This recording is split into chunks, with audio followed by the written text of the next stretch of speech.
Welcome to Grow Overload, and well, we have the 5080 out, fully released, reviews are out, and not what I expected. We'll start there. I was expecting something to beat the 4090. Now, maybe Jensen pricing it the way he did should have told me something, but I was still holding out hope that we'd have I kind of consider that 80 class card. I want to see that beat out the prior generation's 90 class card. That's how I kind of think of it. Over the years, it's been it's done that for the most part.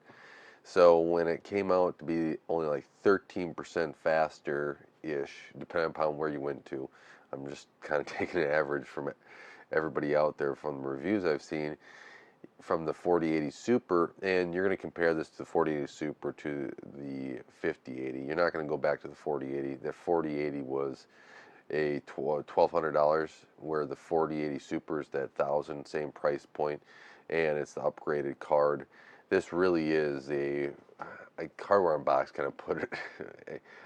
He was a little bit playing with the names, but he's kind of correct. He was saying a 4090 Ti for the 5090 and a 4080 Super Ti, which really it kind of is. It's not as big of a jump as I was hoping for. Now, maybe there's some still driver stuff or whatever else there, but I wouldn't buy a card, on the guarantee that there's going to be improvements in the future, right? You're going to buy the card based upon here and now. Now, there seems to be a no stock in any of this, more of a paper launch. It's been crazy to see how much the stock of these items, with how much prep and knowing of when these are going to coming through, and there was even rumors that they want to get stock in before any tariffs come here in the United States, and still to this day, it doesn't seem like there is, or right now, it doesn't seem to be a whole bunch of these 50 series cards. So we'll see on if they continue to, restock these quickly, or is this just going to be maybe a March time frame? Well, if it's a March time frame, guess what else is happening in March? That 97 or 9070 XT. Which gets me to the disappointing part in all this, which is I kind of wish AMD was going for something a little bit higher end. You take the 7900 XTX, right? It's closer than what you expect, because it's not beating out that 4090. So in that 4080, right? You talk about something around 8%, 9% in that range there, 10%, right? It's pretty close, depending upon the game and what you're doing. Might still be in that same. You could even say it's kind of in that 13%, 8 to 13% there in performance. It's closer. It's something where AMD, if they had a faster card, could have done something here. But we'll see where the 9070 XT is in comparison to these cards. I think it opens it up now.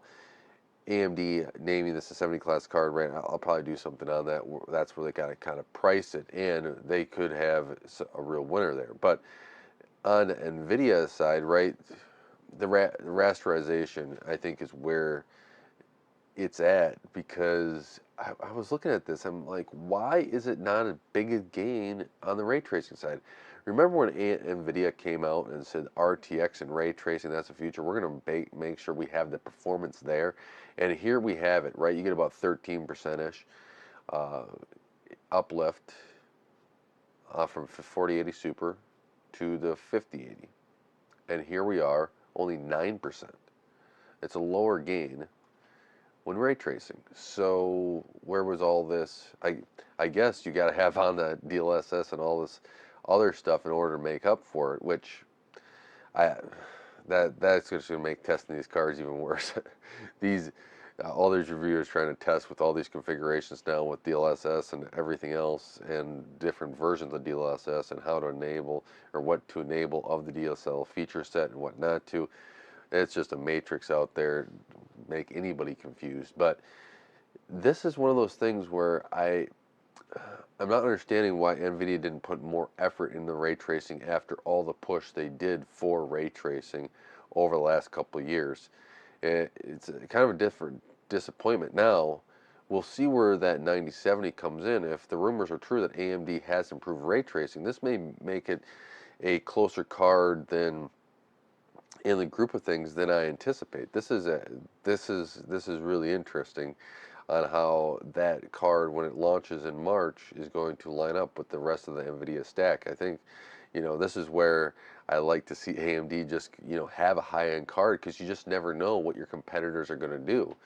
And the competitors may have an issue or something, or not get the performance gain they wanted to, and then your high-end card looks pretty good overall, and you can then sell some units and make some headway into that market share growth and getting your name product out there and building up a momentum behind the whole entire brand. Which, this is, I hope AMD learns from this. I hope, you know Nvidia sees that they left AMD opening here too, right? I like innovation. I like them to push each other. That's why we hope Intel will get up here one day. So this, I will say this: if you're looking for $1,000 card and getting the best $1,000 card out there, you're gonna buy the 5080. You're not gonna have a choice. You want to spend $1,000? You want the best $1,000 card? Here you go. Now, if you start getting up to a 4090 price, I don't think that that is worth it, especially if you can get a 4090. So that's gonna be your choice, and if you can't even get a 4090. I mean, maybe 4090s just dry up, and it's been hard to get them anyways. If you can get one for MSRP, right, that's $1,600. So that's, I would have liked to have seen the 5080 take out the 5090, especially at $1,000. That would have been nice. Just generational jump overall, right? You take that out. The 5090 is where the 5090 is at, and everybody could charge with it. But it's starting to make me a little worried that the 70 series, I guess not as worried, but cautious that the 70 series may not be where I thought they would be as well, right? We saw Jensen go up on stage and say the 5070 is the performance of a 5090. Now, I did not believe it when he said that, because I was thinking he was doing all this, multi-frame generation, etc. But with the 5080 not even beating the 4090, that makes it confirmed it won't do that, and it's disappointing to me, right? Because, like I said, I'd like it to see it beat it out. Now, it does seem like a nice, efficient card. Overall, I think the power curve in the 5080 seems to be back more reasonable, where more reasonable for the chip rather than where the 5090 is, where it just seems to be, using whatever power you can do. Now, who knows if that was, die design or whatever else. So that could be there. One thing I would like to know information for, and I know this will never happen, but we had a rumor that there was an issue there, and even Jensen said out there was an issue with Blackwell, and they had it all fixed, and it was just minor. But that issue was that just, being fixed, but that limit kind of what the performance target they were hitting in these GPUs that are coming out for us gamers. That's one question I like to have answered. I don't expect it to be answered, because why would Jensen tell me or tell anybody if they had a problem like that, and it's nerfing performance? He would definitely just like to, get working on the next GPU and getting that out, rather than, there's a potential for something else, right? There's no reason he would come out there for it. But $1,000 GPU, right? Best in its price point, and that's probably where I'm gonna have to leave it at that, right? If you're looking for a 5080, yeah, can't really steer you elsewhere. It'll be interesting to see, though, if the 9070 XT comes in to be close enough. Let's say the 9070 XT. Now, I know it's been rumored that it's not supposed to be as powerful as that 7900 XTX. So if it cannot get above the 7900 XTX, this 5080 is clear from everything AMD has, right? Because then it would be last generation that's the closest to it, and I just don't think AMD is going to push that for sales numbers and everything else for this next generation. But if that 9070 XT is faster than a 7900 XTX, then that's where there could be a little conversation where if AMD prices these right, it could put a little bit of pressure on Nvidia. Now, I don't expect Nvidia to change that 5080's price, but it could put enough pressure on them for sales to, maybe have that TI come out or something like that to push to get far and above where that $1,000 price point is, performance-wise, where AMD's card isn't close enough to be like, okay, there's a big enough jump here.